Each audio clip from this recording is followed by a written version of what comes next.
Bonjour.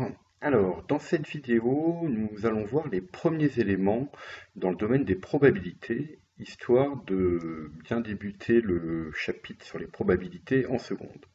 Alors, dans cette vidéo, on va voir en premier lieu le vocabulaire, ensuite on va voir la notion de loi de probabilité, et enfin, on traitera des petits problèmes de modélisation. Allez, c'est parti, on y va. Donc, d'abord le vocabulaire. Alors, premièrement, une expérience aléatoire. Une expérience aléatoire, c'est une expérience dont on ne peut pas connaître a priori le résultat. Alors, on va voir ici quelques exemples de référence. Premier exemple, le lancer d'un dé. Voilà. Donc là, je jette un dé. Je ne peux pas connaître a priori le résultat du lancer. Enfin, si je jette de façon minimum obvious. Voilà, je tiens un 2, je relance, il y a un 6, etc. Donc ça, c'est un exemple d'expérience aléatoire. Un autre exemple de référence, c'est je dispose d'un sac avec à l'intérieur des jetons de couleur noire ou blanche. Voilà, voilà celui-ci. Et je tire un jeton au hasard dans l'urne. Voilà une autre expérience aléatoire. Avant de ressortir ma main, je ne peux pas prévoir quelle sera l'issue de mon expérience. Donc, ces deux exemples sont vraiment des situations de référence, en particulier cette histoire de tirer un jeton dans un sac, ou dans mon bouquin, ce sera souvent tirer une boule dans une urne.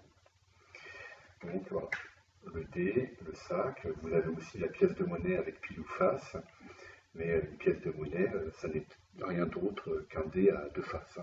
Voilà. Donc une fois qu'on a une expérience aléatoire, on a des issues. Donc, une issue, c'est le résultat observable une fois l'expérience réalisée. Donc une fois que j'ai jeté mon dé, bon, bah ici j'ai l'issue 4. Donc c'est ce que je suis capable d'observer. J'observe une face avec le numéro 4. J'observe une face avec le numéro 3. Ça, c'est une issue de l'expérience. Pour mes jetons, noir ou blanc, eh bien, il y a deux issues possibles. Voilà, j'ai pas de chance. Blanc ou noir. Voilà les deux seules issues possibles. Et bien maintenant, on a l'univers de l'expérience. Eh bien, c'est l'ensemble des issues possibles. Alors, pour mon sac et mes jetons, eh bien, mon univers, ça va être noir ou blanc. C'est ce que je peux observer. Alors, on verra plus tard qu'on peut voir les choses de manière un peu plus subtile que ça. Mais pour l'instant, on va dire que notre univers, sur cette expérience, il est constitué de deux issues, noir ou blanc. Pour mon dé, l'univers, j'ai un dé à 6 faces. L'univers, c'est tous les entiers compris entre 1 et 6. C'est pour mon dé à 6 faces. Si j'ai un dé à 10 faces, ici, je vais approcher, 7, ici j'ai un 1, 0 je considère que c'est 10, 6, on a le dé à 8 faces, voilà. Donc sur mon dé à 8 faces, l'univers c'est tous les entiers entre 1 et 8, c'est l'ensemble des issues. Mon dé à 10 faces, l'univers c'est l'ensemble des entiers entre 1 et 10. Et maintenant, dernière chose au niveau du vocabulaire, c'est ce qu'on appelle un événement. Donc un événement, eh bien, c'est un ensemble d'issues réalisant une certaine condition. Alors, si je prends par exemple mon dé à 6 faces, je peux m'intéresser à l'événement, le résultat est un multiple de 3. Eh bien, dans mon univers, les entiers entre 1 et 6, un multiple de 3, c'est 6 ou 3.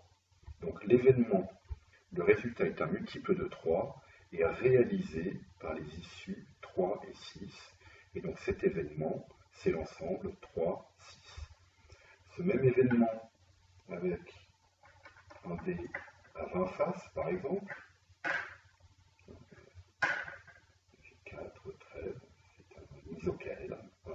face, eh bien, ce même événement va avoir un résultat multiple de 3. Dans l'univers des entiers entre 1 et 1, eh bien, ce sont les issues 3, 6, 9, 12, 15, 18. Voilà, donc un événement, un ensemble d'issues qui réalise une certaine condition. Maintenant, la notion de loi de probabilité. Alors, la loi de probabilité d'une expérience aléatoire est la donnée des probabilités de chaque issue de cette expérience. On peut voir sur un exemple. Donc là, sur le tableau à gauche, je vous donne la répartition des groupes sanguins dans la population française. Eh bien, que dit ce tableau? Si je choisis une personne au hasard dans la population française, ça c'est mon expérience aléatoire, j'observe son groupe sanguin, eh bien, j'ai 38% de chance de tomber sur quelqu'un de groupe A+. J'ai 1% de chance de tomber sur une personne de groupe B-. On a donc nos issues et pour chaque issue, la probabilité correspondante. C'est ce qu'on appelle la loi de probabilité de cette expérience aléatoire. On peut la représenter sous la forme d'un tableau, comme je viens de le faire, mais aussi avec un graphique, là ici un diagramme en bâton, c'est très utilisé. On peut aussi faire comme ça. Alors ça, c'est l'équivalent de ce qu'on trouve souvent sous la forme d'un diagramme circulaire. Alors si je vous l'ai mis comme ça sous la forme d'un rectangle, c'est pour la correspondance avec le graphique. Alors avec cette représentation, on va voir aussi que au lieu de loi de probabilité, on peut aussi parler de distribution de probabilité, puisque on peut voir les choses de cette manière. On a une quantité totale de sang que je dois distribuer sur toutes mes issues. Donc j'ai une mesure, un poids total égal à 100. Eh bien, je répartis et cette portion-là, là, en bleu A+, je vais la distribuer à l'issue A+, la portion en rouge, je la distribue à A-, etc.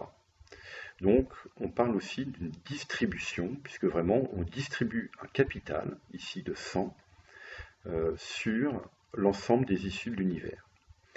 Ensuite, nous, en mathématiques, plutôt que de se baser sur une base de 100 à répartir sur les issues, on utilise plutôt une base de 1. Alors ça c'est lié au fait que ça rend plus simple tous les calculs qu'on peut être amené à faire. Donc le passage de la colonne des fréquences en pourcentage à la colonne des fréquences ici, il s'agit juste d'une division par 100. 3%, je traduis par 0,03, 38%, je traduis par 0,38, et nous, ce qu'on va appeler une probabilité, c'est ce nombre-là compris entre 0 et 1. On va obtenir les graphiques et diagrammes correspondants ici. On a à peu près le même graphique, sauf qu'on a simplement changé d'échelle. Au lieu d'être sur une échelle qui va de 0 à 100, on est sur une échelle qui va de 0 à 1. Donc la loi de probabilité, c'est la donnée des probabilités de chaque issue, et on parle aussi d'une distribution, et c'est une distribution d'un poids total ou d'une mesure totale égale à 1 sur l'ensemble des issues de l'univers. Alors, on a quelques propriétés assez simples. Donc une probabilité, c'est un nombre compris entre 0 et 1, c'est notre colonne de droite ici, et la somme des probabilités de chaque issue est égale à 1, la somme de tout ça. Et maintenant, la probabilité d'un événement, c'est la somme des probabilités des issues qui réalisent cet événement. Sur notre exemple, si je m'intéresse à l'événement, la personne choisie a un résus positif, le résus c'est le plus ou moins ici, eh bien l'événement, le résus est positif, il est réalisé par les issues A+, B+, AB+, O+, et sa probabilité, c'est la somme des probabilités de chacun de ces événements, de chacune de ces issues. Donc ce serait 0,36 plus 0,03 plus 0,08 plus 0,38 et on obtiendrait 0,85. On choisit une personne au hasard dans la population française, la probabilité d'obtenir un groupe sanguin de rhésus positif, elle est de 0,85. Autrement dit, on a 85% de chance d'avoir un rhésus positif. Ensuite, on va parler maintenant d'un cas particulier, une loi de probabilité qu'on rencontre extrêmement fréquemment, et c'est la situation d'équiprobabilité. Donc l'équiprobabilité, ça signifie que cette distribution de mon capital total de 1, je le distribue équitablement entre chaque issue. Et les issues, on dit qu'elles sont équiprobables. Et dans ce cas-là, eh bien, dans un univers à n issues, chaque issue a une probabilité égale à 1 sur n. Alors on va voir ça sur nos exemples de référence. Si je prends un dé à 6 faces bien équilibré, c'est-à-dire que je suppose que chaque face a la même probabilité d'arriver, eh bien, chaque face a une probabilité de 1/6 d'apparaître. Donc c'est cette dernière affirmation, un univers à n issues, la probabilité de chaque issue est 1 sur n. Ici, avec mon dé à 6 faces bien équilibré, j'ai un univers à 6 issues, et j'ai donc des probabilités de 1/6 pour chaque face. Et si j'ai un dé à 8 faces, eh bien, j'ai une probabilité de 1/8 d'obtenir chaque numéro. Et si maintenant je m'intéresse à la probabilité d'un événement, eh bien, la probabilité d'un événement A peut s'écrire nombre d'issues réalisant A sur nombre total d'issues. Donc, on reprend nos exemples avec mes dés et notre même événement. L'événement obtenir un multiple de 3 avec un dé à 6 faces bien équilibré, eh bien, il est réalisé par deux issues 3 et 6 parmi 6 issues équiprobables. Sa probabilité, ça va donc être 2 sur 6, une chance sur 3. Maintenant, intéressons-nous à nos jetons dans l'urne. Alors, je prends l'exemple ici avec 1, 2, 1, 3, 4. Je prends 4 jetons noirs, un jeton blanc dans l'urne, dans mon sac. Je les mets dedans. Voilà.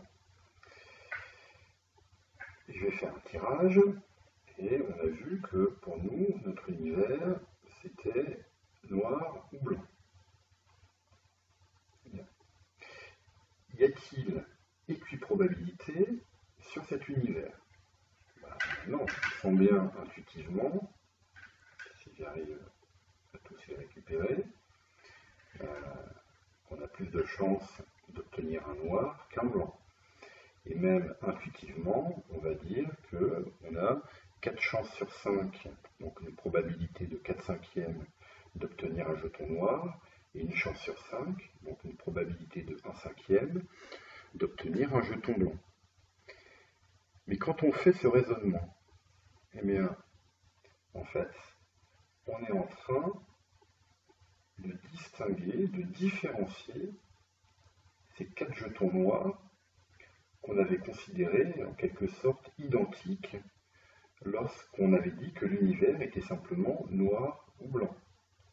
Puisque, en disant que j'ai 4 chances sur 5 d'avoir un jeton noir, eh bien, je suis en train d'utiliser cette dernière propriété, là, ce dernier encadré, la propriété du nombre d'issues réalisant l'événement divisé par le nombre total d'issues. Donc, dans cette expérience de mes jetons, eh bien, il y a une équiprobabilité. Mais une équiprobabilité sur quel univers? Eh bien, sur l'univers de mes 5 jetons. Donc, quand on choisit l'univers d'une expérience, il faut être bien au clair sur ce qu'on observe. Et donc, on n'observe pas simplement du noir ou du blanc, on observe un jeton pourvu d'une couleur noire. Et j'ai donc un univers de 5 jetons. Sur cet univers, je peux supposer qu'il y a une équiprobabilité et il y a 4 issues. 1, 2, 3. Sur ces 4 issues, il y a 4 issues qui réalisent l'événement, le jeton tiré et noir. Et donc, même dans notre expérience de tirer un jeton dans un sac, on a équiprobabilité. Il y a une équiprobabilité sur chaque jeton, sur ces individus de jetons.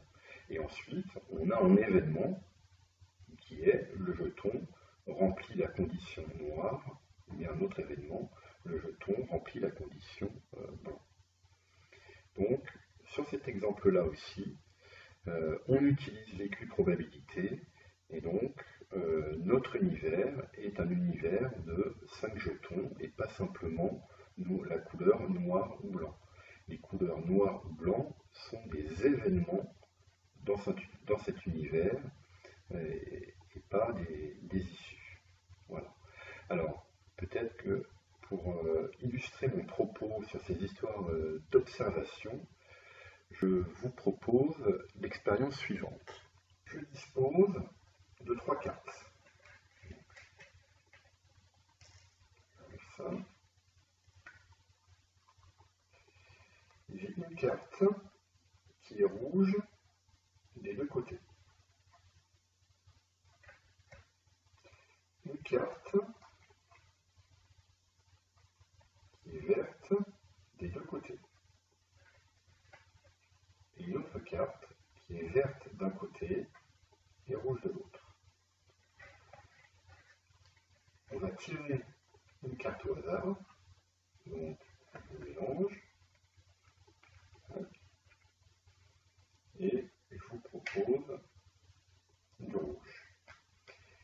Quelle est la probabilité qu'au dos de cette carte, ce soit du vert? Je vous laisse réfléchir un peu, quitte à ce que vous fassiez pause. J'ai une carte dans les deux faces en rouge, une carte dans les deux faces en vert, une carte avec une face verte et une face rouge. On voit ici cette face rouge-là. Quelle est la probabilité que derrière ce soit vert? Alors, d'abord, je vais indiquer ma mauvaise réponse, mais qu'on va trouver souvent. Eh bien, on va trouver pas mal de gens, et c'est normal, hein, c'est une intuition qui vient souvent, mais le problème c'est qu'en probabilité, les résultats sont souvent contre-intuitifs. Alors, si on se dit que je vois du rouge, ça veut dire que j'ai affaire à la carte qui est rouge des deux côtés, ou bien la carte qui est rouge d'un côté et vert de l'autre. Et j'ai donc une chance sur 2 pour que ce soit vert de l'autre côté. Eh bien, quand vous faites ce raisonnement, vous êtes en train de supposer que vous observez une carte. Or, dans cette expérience, on n'observe pas une carte. On observe la face d'une carte. Et si maintenant je suis bien au clair sur cette observation, c'est pas la carte en elle-même que j'observe, c'est une face de celle-ci. Bon, eh bien, dans mon expérience,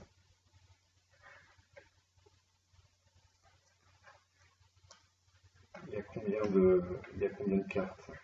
Là, vous avez la réponse, hein, la réponse qui se déroule derrière. Et bien, on a 6 faces. Donc, je vous présente une face, on peut considérer qu'il y a équiprobabilité sur ces 6 faces. Eh bien, parmi ces 6 faces, combien sont rouges? Donc, il y a 3 faces rouges. Donc, parmi les 3 faces rouges, il y en a une seule qui est verte derrière. Donc, en fait, la probabilité que au dos de cette carte, ce soit du vert, eh bien, c'est une chance sur 3, et pas une chance sur 2. tout simplement juste en étant très au clair sur son observation. Qu'est-ce que j'observe? Et si vous êtes au clair sur cette observation, vous allez avoir le choix du mode univers et le plus souvent, vous allez obtenir un univers sur lequel il y a équiprobabilité et après les calculs et les raisonnements vont devenir simples. Et donc, c'est comme les jetons. Qu'est-ce qu'on observe? On n'observe pas simplement une couleur, on observe un jeton qui est muni d'une couleur. Donc, j'observe un jeton et je m'intéresse à un événement lié à la couleur de ce jeton. Donc, voilà ce qui est important de comprendre. Alors passons maintenant à la modélisation. Alors, il y a essentiellement deux façons de modéliser une expérience aléatoire, en tout cas de déterminer une loi de probabilité. La première, c'est la possibilité de pouvoir faire une hypothèse d'équiprobabilité. Alors, les conditions de l'expérience permettent de supposer que les issues sont équiprobables. Donc, c'est par exemple choix d'un individu au hasard dans une population, on tire au hasard un nombre ou quelque chose voilà, dans une population, avoir un dé ou une pièce bien équilibrée, tirer des jetons indiscernables au toucher dans une urne, etc. Voilà, donc il y a tout un tas de situations où l'énoncé, les données, il y a une partie de la formulation, de la phrase qui définit l'expérience, qui nous permet de supposer qu'il y a équiprobabilité. Et maintenant, cette histoire d'équiprobabilité, on a une situation de référence. Ça va être nos jetons dans un sac. Donc, si je prends tout un tas de jetons, donc ici je fais noir et blanc, ça pourrait être, on pourrait rajouter d'autres couleurs, hein, vert, rouge, bleu, ce que vous voulez. Et bien en fait, on est dans pratiquement tous les cas une situation d'équiprobabilité sur un ensemble, sur des univers finis. On va pouvoir les modéliser par le tirage au hasard d'un jeton dans un sac, ou le tirage au hasard de boules indiscernables au toucher dans une urne. Donc ça, c'est vraiment une situation de référence.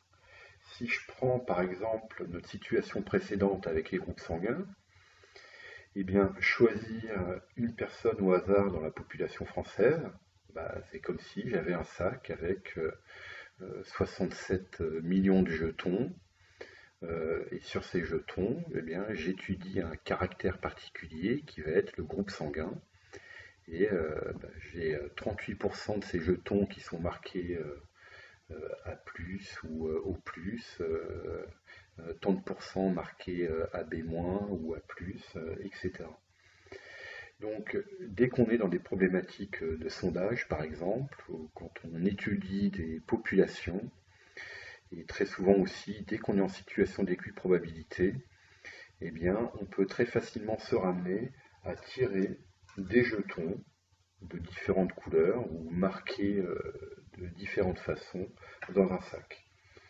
Donc, cette situation est vraiment une situation de référence, et c'est pour ça que dans la plupart des cas, vous allez souvent la retrouver en exercice, puisqu'elle permet de décrire un nombre extrêmement important de situations. On termine avec une autre possibilité, c'est la loi des grands nombres et l'observation des fréquences. Alors, si on répète un grand nombre de fois une même expérience aléatoire, la fréquence d'apparition d'une issue est proche de sa probabilité. Ça, c'est une version simplifiée, vulgarisée de ce qu'on appelle la loi des grands nombres. Alors, dans certains cas où l'hypothèse d'équiprobabilité n'est pas possible, on va déterminer la loi de probabilité par une approche statistique. Je m'explique. Quand on avait nos dés à 6 faces, ou à 10 faces, à 20 faces, ce que vous voulez, pouvez raisonnablement faire cette hypothèse d'équiprobabilité. Et après, on peut faire des calculs assez simples. Maintenant, je vous propose ça. C'est cochon. Regardez. Là, on n'est plus face à un joli dé, une jolie figure géométrique qui permet de faire l'équiprobabilité. Et si je le jette, je peux m'intéresser à sa position d'arrivée. Est-ce qu'il arrive sur le flanc? Donc là, on a un flanc qui est pointé, l'autre flanc qui est plein, mais aussi il peut arriver sur le dos, là ici. Et après, il y a différents cas. Bon, là, je fais encore le dos, j'en jette deux pour que vous voyez un peu plus ce qui peut arriver. On a les flancs, alors évidemment, on va avoir les issues les plus probables au début, mais là, il peut arriver aussi là, sur le groin. Il est arrivé comme ça, là, sur son groin. Je peux essayer de vous l'approcher sans le faire tomber. Il est comme ça. Et voilà, donc les autres situations, c'est debout, carrément. Alors, il y a ici, sur la joue, c'est un peu de biais, comme ça. Alors, ça arrive extrêmement rarement, mais ça arrive quand même. Là, je ne vais pas y arriver. Si, voilà, j'y arrive. Et bien là, je vous mets bien au défi de pouvoir faire une hypothèse d'équiprobabilité ou ne serait-ce que par intuition déterminer la loi de probabilité de cette expérience aléatoire. Mon cochon va-t-il arriver sur le flanc, le dos, debout, le groin ou sur la joue, en reposant un peu sur une oreille? Eh bien, dans ces cas-là, on va faire un grand nombre de lancers, tout un tas de lancers. On va noter, là j'ai fait une fois le flanc plein, une autre fois le flanc plein, encore. Et là il arrive sur le dos, il arrive sur le flanc, on fait plein de fois. Je vais multiplier, je vais aller plus vite en jetant deux, il arrive debout, etc. Et on note, et on fait un grand nombre d'expériences. Alors, je l'ai fait pour vous. Alors, sur 891 lancés, je crois, eh bien, j'ai obtenu ces résultats. J'ai obtenu que mon cochon arrivait sur le flanc avec une probabilité de 0,306, le flanc avec un point 0,257, etc. Donc, ça n'est qu'un modèle. Si quelqu'un d'autre fait aussi 891 lancés, il obtiendra sûrement d'autres résultats. Alors les résultats, j'ai simplement fait le nombre d'apparitions de mon issue divisé par le nombre total de lancers. Voilà. J'ai fait donc ce qu'on appelle une observation des fréquences. Et j'obtiens une estimation de la probabilité. Et plus mon nombre de lancers sera grand, si on arrive à avoir 10 000, 100 000, 1 million de lancers, eh bien, plus on va avoir une précision sur la probabilité de mon issue. Voilà, donc je vais terminer là-dessus. Donc les deux grands modèles pour obtenir des lois de probabilité, c'est cette hypothèse d'équiprobabilité, où on suppose, on a ce type d'hypothèse, et souvent on tire au hasard un individu dans une population, et ça nous permet d'utiliser la formule de nombre d'issues réalisant l'événement sur le nombre total d'issues. Ou alors on n'a pas cette hypothèse, et dans ce cas-là, il faut utiliser cette loi des grands nombres et avoir une approche statistique pour avoir uniquement une estimation de la probabilité. On n'aura jamais la probabilité exacte. Voilà. Donc une loi de probabilité, ça ne se démontre pas. On fait soit une hypothèse, soit on obtient une estimation par une démarche statistique. Voilà, eh bien, vous avez tout ce qu'il faut pour comprendre au moins le début d'un cours de probabilité de seconde. Et donc tout ce qui est vocabulaire, introduction, avant de passer au calcul de probabilité en tant que tel, ça ce sera un autre sujet. Merci et à bientôt.